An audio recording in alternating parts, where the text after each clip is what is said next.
மக்களே, கனடா வாங்க வாக்கியம் போலாங்கிற சேனலில் பாரிஸ்க்கு வந்திருக்கோம். ஃப்ரான்ஸில் மியூசியம் பார்க்கலான்னு வந்தோம். பாருங்கள் எப்படி இருக்குன்னு.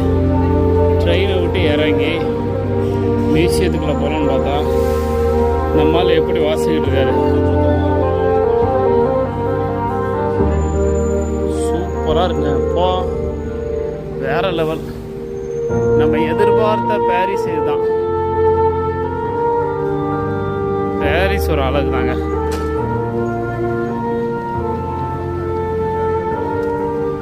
வேற லெவல்ல இருக்குங்க பாரிஸ். சூப்பர் மக்களே, வாங்க போய் பார்க்கலாம். என் நண்பன் பாருங்க, ட்ரெயினில் ஏற்றி அழகாக கூட்டு வந்தான். ஈஸியாக ஒரு செகண்டில் போகுது ட்ரெயின்லாம். இங்கே டான்ஸ் எல்லாம் பாருங்கள். அவங்களுக்கு ஏதாவது கிஃப்ட்டு கொடுக்கணும், அந்த மாதிரி ஆளுக்கு தான்.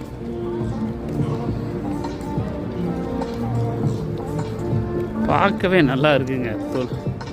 சொல்லுவாங்களே, பெரிய வேலைக்காரன்டா வேமாங்களா, அது மாதிரி தான்.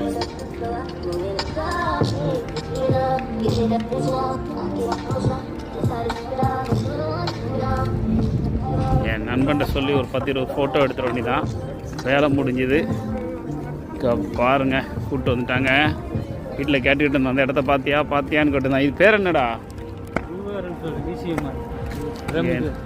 Pyramid museum. லூவர் மியூசியமுக்கு பாருங்க, மியூசிடு லூவர்னு போட்டிருக்கு.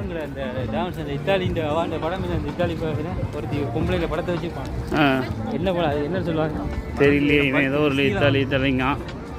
எந்த ஏதோ ஒரு பொம்பளைங்க நமக்கு ஒன்றும் புரிய மாட்டேங்க. அதனால் அவங்ககிட்டயே மாட்டி விட்ருவோம், அவனே கண்டுபிடிச்சிடுவோம். ஆனால் செமையாக இருக்குங்க.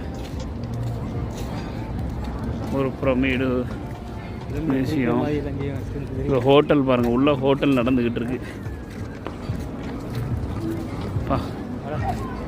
வேற லெவல்.